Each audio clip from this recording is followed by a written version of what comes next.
Hey, welcome everybody. Welcome. Today we are talking about how to find your authentic voice as an artist and how to develop it. This is a question that I get asked so often, and we're going to talk about three tips, three ways.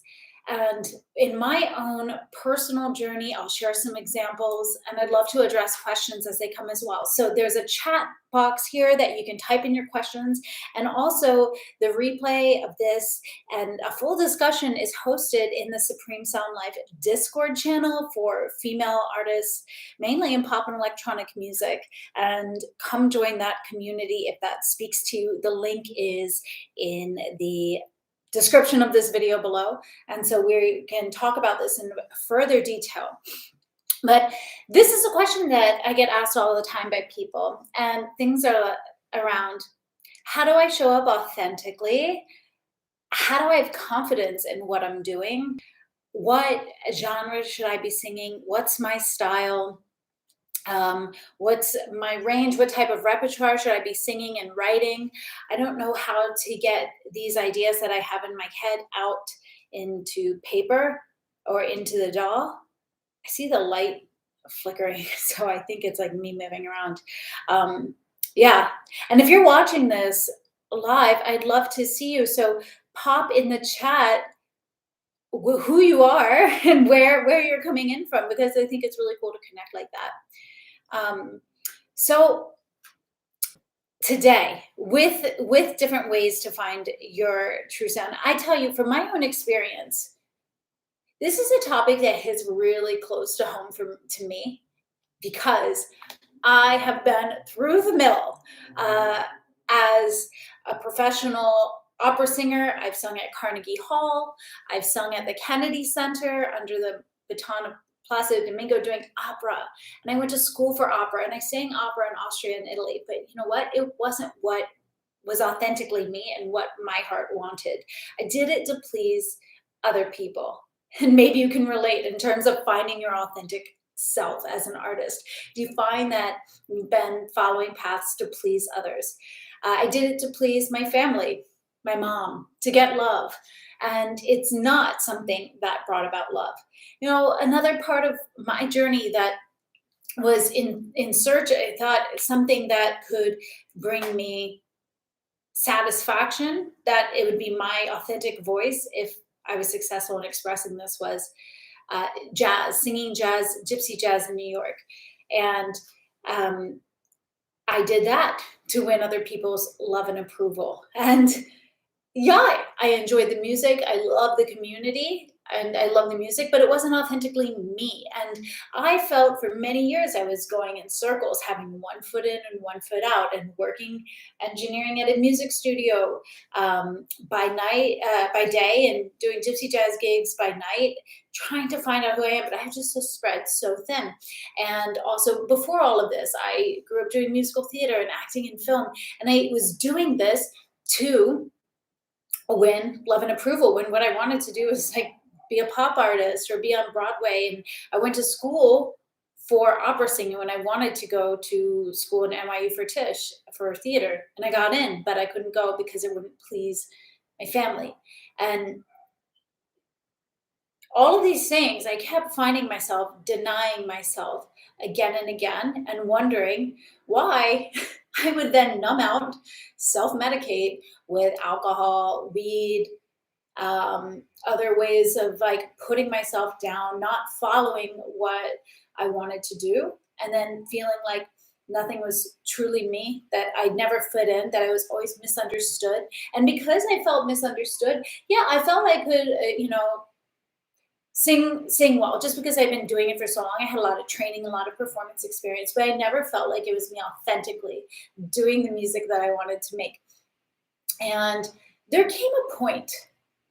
There came a point for me. And I feel like there's often, I find, little significant points in my life where they turn the chapter into something new.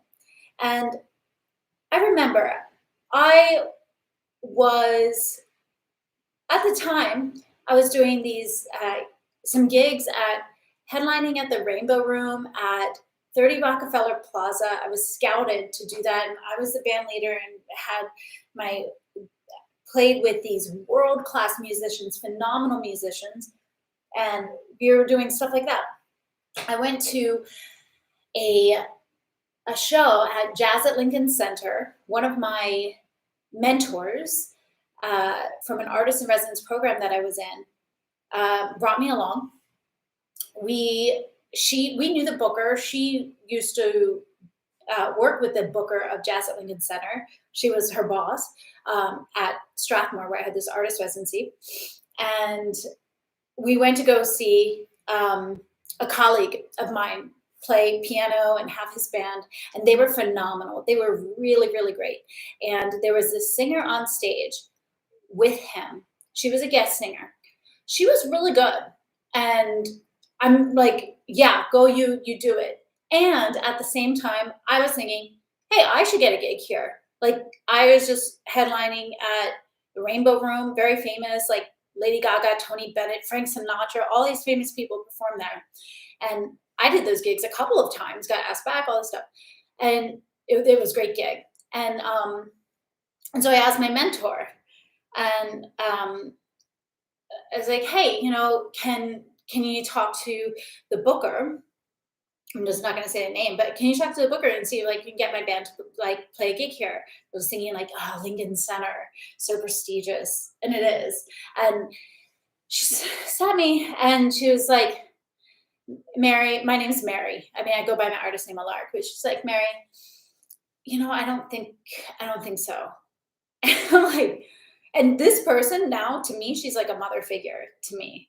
I mean, I have a mom, but I come from a family of like a very dysfunctional family, and like I love my mom and she's there physically, but she's not like a mother figure to me. And that's a lot of my life's work, and finding my voice as an artist is like trusting myself. But this person is like a mother to me. We have a very close relationship. And it's like, why? And she said, you're straddling two different directions, and it wouldn't, like, you got to figure out what your path is. You're doing the gypsy jazz thing, which is cool. You're also doing your original stuff as a lark, and like, what's it going to be? And I was very frustrated at myself, not at her, because she spoke the truth in love too. But to me, I was like, why can't I figure it out? Because this is not the first time that I heard that. And it perpetuated this turn of events where I was like fed up with myself. And so that next day, I woke up early and I found this podcast called the Get Your Mind Right podcast with the host of it. His name is Nishobo, Niyi, and then his last name is Sobo, but pronounced Shobo. He was an NFL football player, and now he does motivational coaching, especially a lot for athletes and also entrepreneurs. But as artists, like we can fit into that same mindset category as an athlete or entrepreneur. And I started listening to his stuff a lot, and it really like got me on track, like motivationally, to be more disciplined and conscious of my time. And it led into this snowball of effects. But in terms of, that's when I packaged up all of the teaching work that I've been doing, and I started my artist coaching business, which is now Supreme Sound Life. It was called Set Your Life to Music. And, I applied for some grants. I won a grant. I created a month-long trip to Cuba. There are big stories behind this too. A lot of disappointments along the way, so it was not easy. But, and then I stopped doing the jazz to focus on a lark, pop and electronic music. And it's still a process to this day to find my true voice and signature sound, which I'm constantly tuning into. And I'd like to share some tips on this. But I would like to say also, with that in mind, is that now since then I had been releasing some music under that pop and electronic stuff before, but not the exact kind of dance music that I wanted to do. And last year I put out 4 singles of that. I'm doing more releases right now. writing for sync and this kind of music too. Stuff I always wanted to do since I was a child. But here are some tips. That's a little backstory. I have some notes here. So, number one, write this down, is what is your vision? Always, always, always come back to your vision. So, one of my coaches and mentors, this woman who changed my life, her name is Gina DeVee, and she's an entrepreneur. She teaches um, life transformation. She's just phenomenal. And she would always say, and it's so true, come back to your vision. When you have clarity on where you're going, it's like we all have heard that analogy about the GPS. We need to know where we're going so that we can find some road to get there. And maybe we'll have some detours, and that's cool, but we have our ultimate direction. But if you come back to your vision, that will ground you. And from there, you can start working backwards. So, with our artistry, it's not just about making music. Yeah, making music is a huge part of it, but I know for me and a lot of the artists that I work with, that I coach, and my friends and my colleagues, it's about the lifestyle.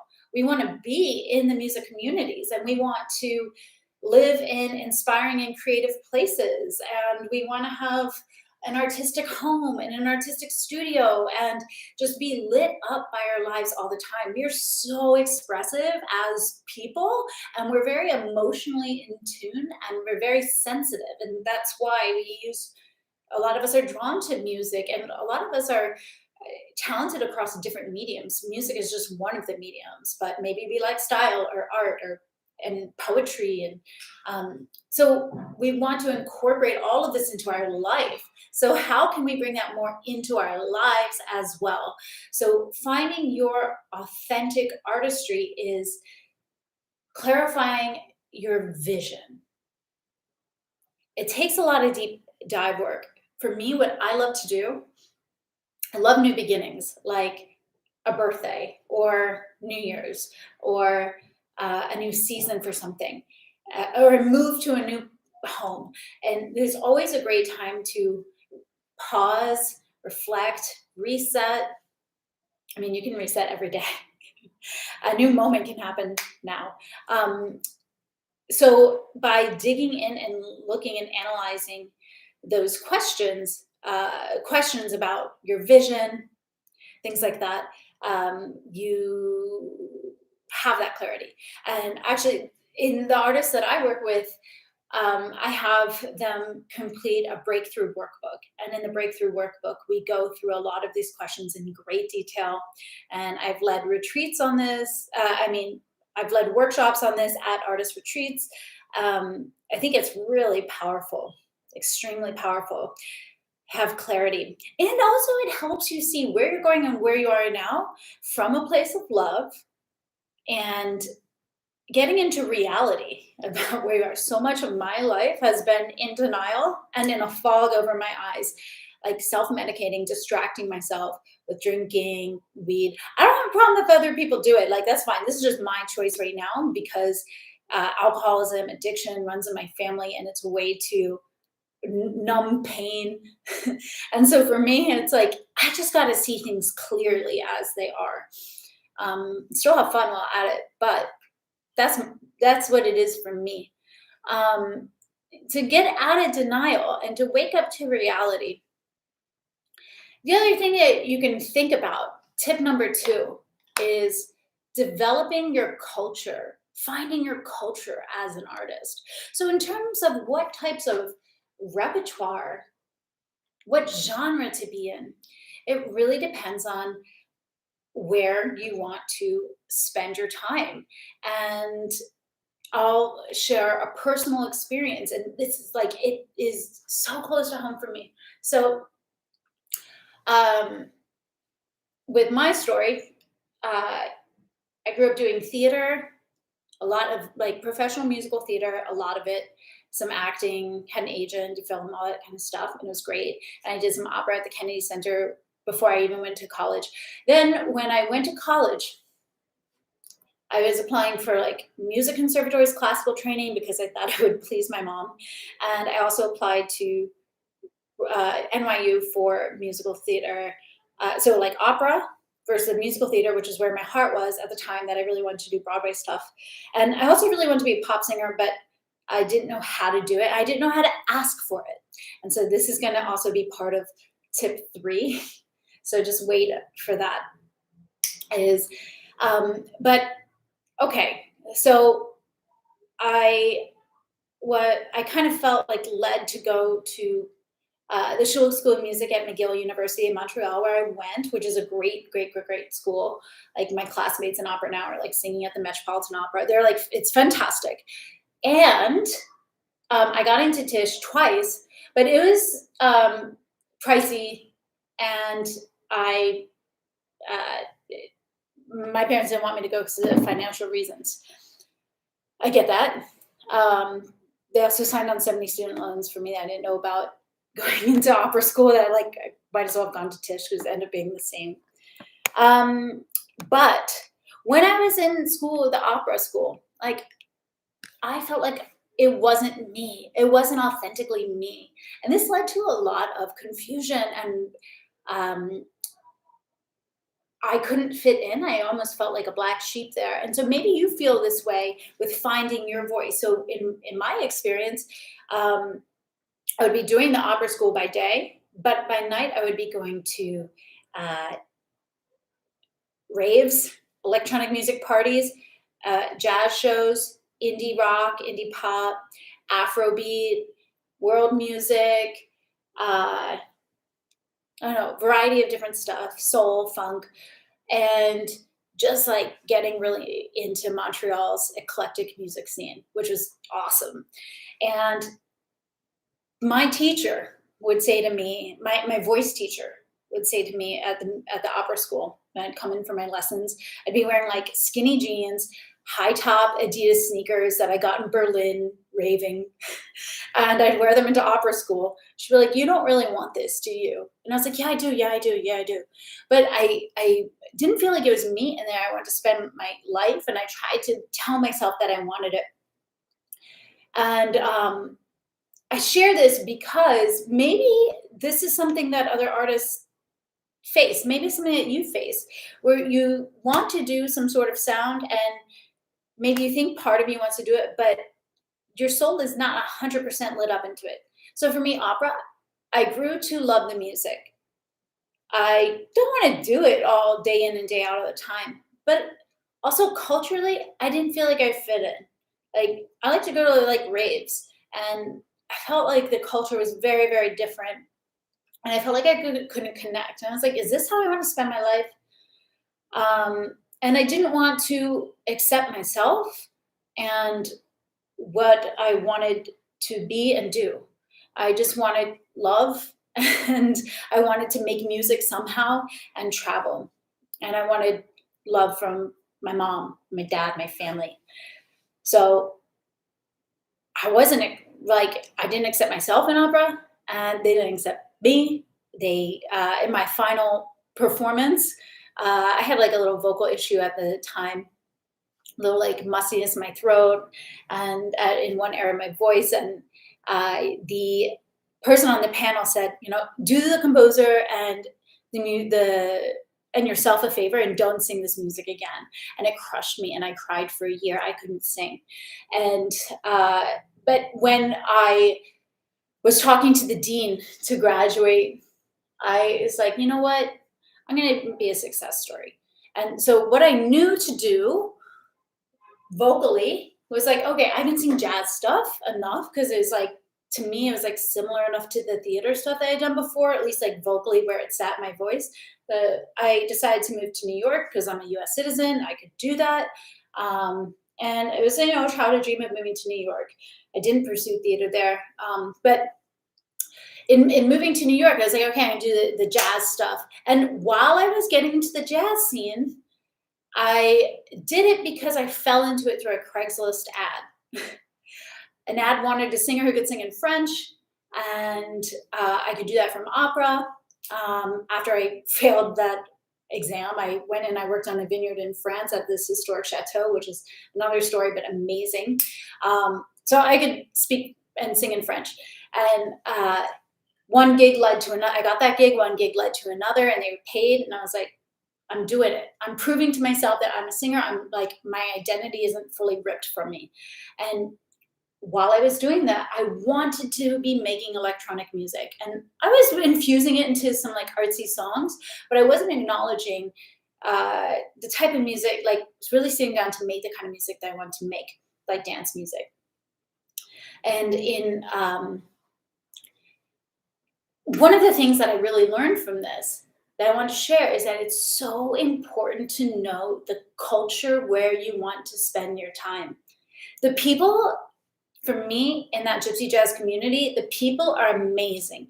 I have had incredible friendships and relationships, and I am in awe of their musicianship and their personalities, and they're just incredible, fantastic people in the community. The music is beautiful. I love the music, but I realize I don't want to spend my life in here. It's not fully me. I want to make music with something that's electronic and more forward thinking. And so, yet I found myself torn again. I just substituted opera with jazz, but it was the same pattern. And so, this led to other things. Like I had a booking agent who worked with people who like got friends of mine in the gypsy jazz scene to play at the Grammys, Woody Allen films. Amazing booking agent, amazing musician, and he's talking about maybe booking me for some jazz like local tours. But he's like, yeah, same thing that my mentor before said, like, you got one foot in the jazz, one foot doing you. And he's like, do you? You could always come back to the jazz later, but do you now? And I was just so afraid to face myself. So I stayed stuck. And um, so just think about where you want to spend your time and like, are you running from something? I wanted to spend more time in the electronic music community, but I couldn't because at night I would be doing a jazz gig while there'd be electronic concerts going on. And I couldn't go to them because my work was at the jazz gig. And then I'd like to go out. I have to like take my amp, my mic, all my stuff home. By the time I got home, going out, yeah, there was stuff going on, but like I didn't feel comfortable myself just going by myself or like reaching out to a friend and then going. So it's like straddling two different worlds. So really ground into where do you want to spend your time with what kind of people, what kind of culture. Um, and so one of the artists that I was working with recently, she likes to do more like 70s inspired music and that culture. She's very colorful, but she wants to do things that are more modern. And so we were listing out all of these characteristics about her personality, what aesthetics she's really drawn to, what her vocal style is, because also good music can last generations and you can apply the music makes a comeback with a twist. And so you could apply a vocal style from the past to something in the future and then stylistically shift something. For example, Amy Winehouse, like throwback but current is just one example, or Lana Del Rey as another example. So we were looking at this site called, you can look at a site called everynoise.com, and they have tons of different music genres, and you can start niching down. Think, what is my number one overall big picture niche? For example, pop. What is my, oh, sorry, that's not a niche, genre. Over one big picture genre, pop. And then break that down into the subgenre. So for me, it would be electronic pop, and then break that down into a niche and then a micro niche. So a niche could be synth driven electronic pop. Well, maybe that's redundant, but or like jazzy electronic pop, and then maybe the sub or micro niche could be vocal driven jazzy electronic pop. And I'm like, oh, right now, like, oh, maybe I just found my niche. But so these are things to categorize. And then you can also find other artists, especially on that site called everynoise.com. And you can look on Wikipedia also with these artists, what genres they're associated with. Take a listen. Does it light your soul up? Do you feel connected to this genre, their audience? Could you feel like you're similar enough but different to have your own slant on it? Are you not sure? You can think about a musical family tree. What is your tree trunk? What are the branches that are your influences? How may you incorporate certain influences together into one main sound with little trickles of an influence, either musically or vocally, here and there? Um, yeah. A third tip, oh, this is the biggest one I feel, is healing the inner child wounds that hold you back. Facing yourself, having self acceptance to be who you want to be and live the life that you want to live. I can speak from my own experience about living in denial and stuffing myself, stuffing my emotions down, numbing myself out so I don't have to face it, and then just think, oh, one day I'll find it. One day I'll achieve it. And the way to be your authentic self is to see yourself where you are now and do what you can now. And if people talk about affirmations like, I am a successful artist. Uh, our brain has been trained for so many years, our entire lives, especially if if you've had, maybe trauma in your upbringing or in your life at some point, or you have a lot of negative thoughts that run through on a play tape in your mind. I can relate, this totally me. If you find that happening, um, it might feel like too far of a stretch to say, I'm a successful artist touring around the world. I have million fans and followers, or even if that's not your goal, it might seem like it's way out and you can't, and it's hard to make the step from where you are now to where you want to be and really accept yourself for that. Plus, the other thing is that so many people will say, you have to be yourself authentically, because if you try to appeal to everyone, you're going to appeal to no one. And what's most personal is the most universal. And so if you're thinking, well, I'll speak to me. This is me. I was thinking, well, I want to be a pop star. Okay, that's awesome and great. And yes, anything is possible. But also, like, okay, I'm not 17. I'm not the next, like, 17-year-old Dua Lipa. So what is my slant? What is, like, something that I can infuse that's authentic to me? And really, it's sharing my story. And people might say, oh, it's kind of scary to share my story, or I don't know what my story is to share. Do I even have anything to offer that people want to hear? Because people have said it before, and like, what's unique about me saying it versus someone else? And I think it's just a matter of, like, accepting that where you are, you have something to share and offer. And maybe it's saying, like, well, I can't accept that. I can't even, I don't know what accepting myself is. I, yeah. And so a mentor of mine, I heard something from a mentor of mine recently, uh, this past week, and then even today, listening to another iteration of it. But you can write out on a piece of paper. For example, let's use the idea of unworthiness. Unworthiness to be authentic and to find oneself as an artist. Like, maybe you don't feel worthy of your dreams, so you want to stay stuck in a cycle where you can't find your dream and you can't be clear on it. Because if you can't be clear on your destination, you don't have to take the steps to get there.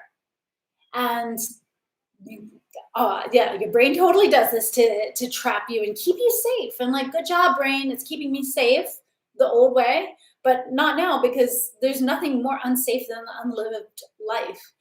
But so if we want to stay in confusion, that is a decision. Indecision is a decision, unless it's a decision saying, I want more time to contemplate something and it's intentional. But if it's just a foggy, murky, like, oh, I don't know, that's a decision. And I'm speaking to me, because this was me for years, and I still am this way in some area of my life. That's a decision, to be confused. But that confusion can come from a place of unworthiness.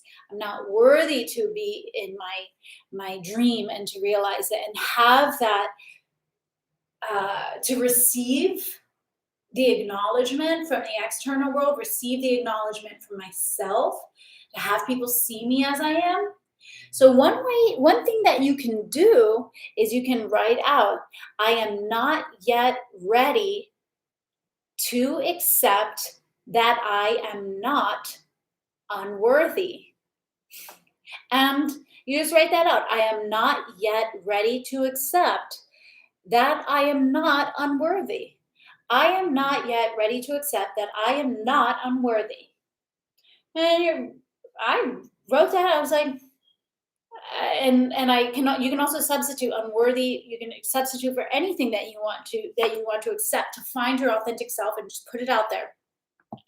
And writing that, it's like even if you can't accept yourself for one thing, like this is acceptable. Yeah, I can accept that I'm not yet ready to accept that I'm not XYZ unworthy.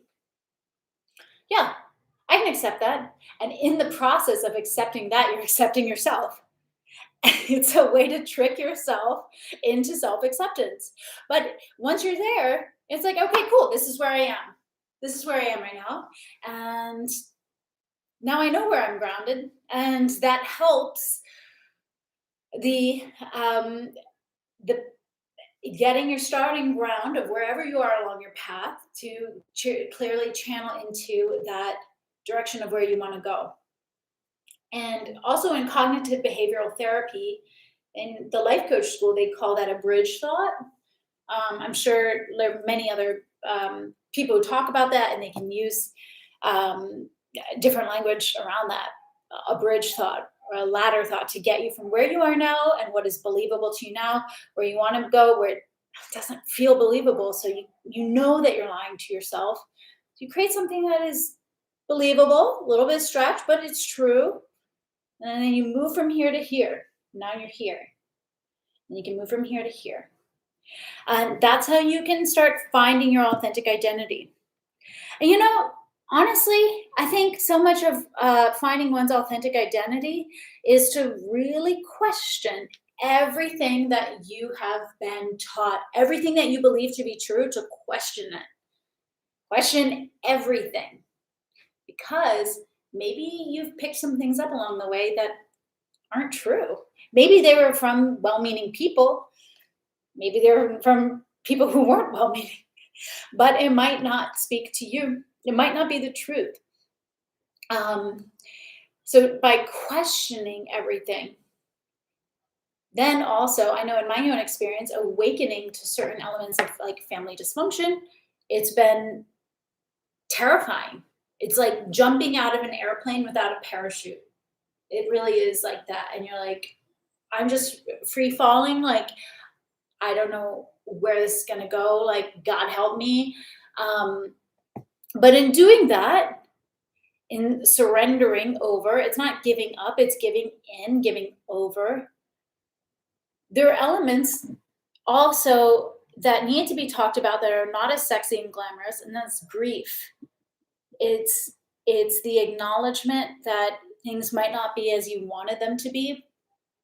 And this grounds you in the reality and gets you out of denial of living in a fantasy, or denial of numbing out, or staying in a fog, staying in the confusion.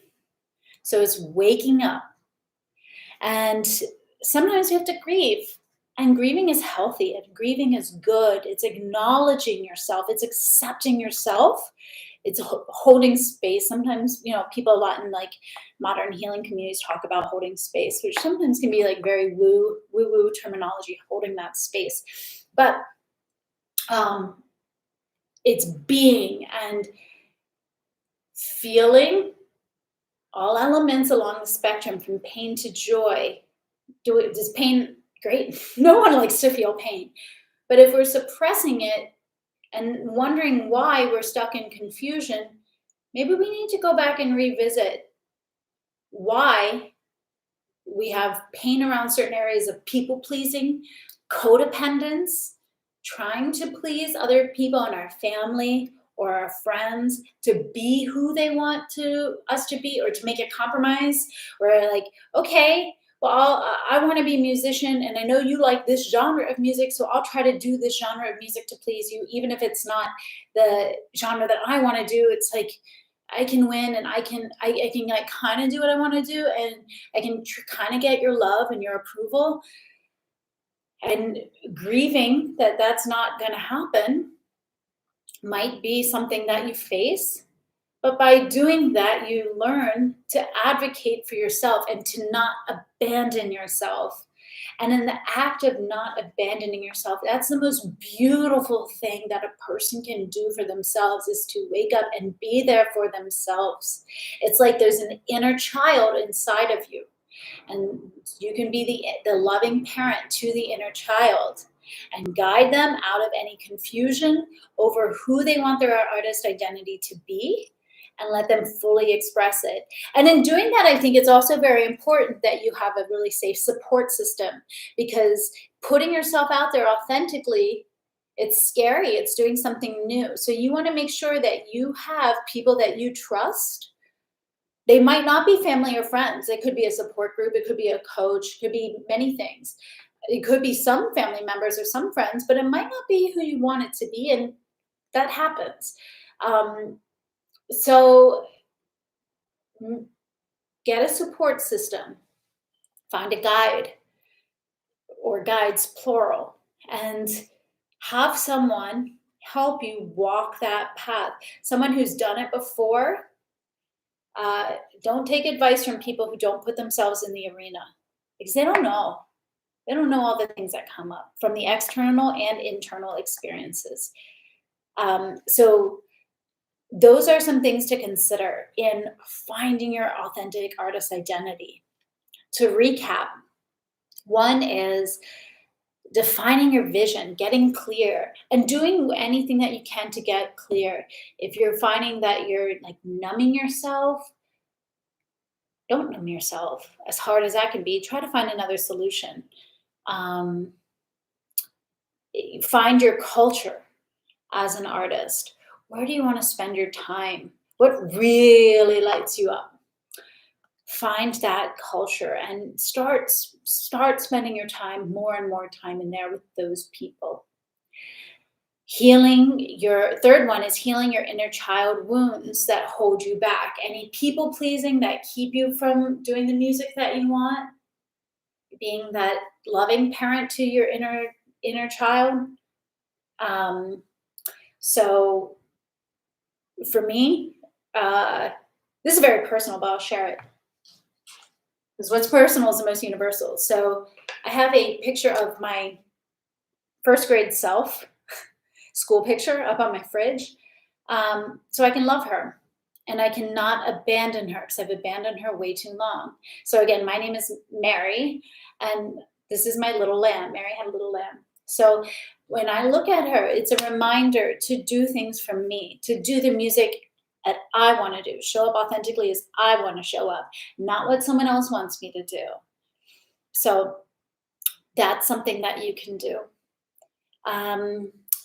If this speaks to you, if you're finding that these tips are helping you get clear on what is going to help you put yourself out into the world, make the music and the art that you want to make, be who you want to be, create the life, the artist lifestyle, and design your life that is true to you as a person.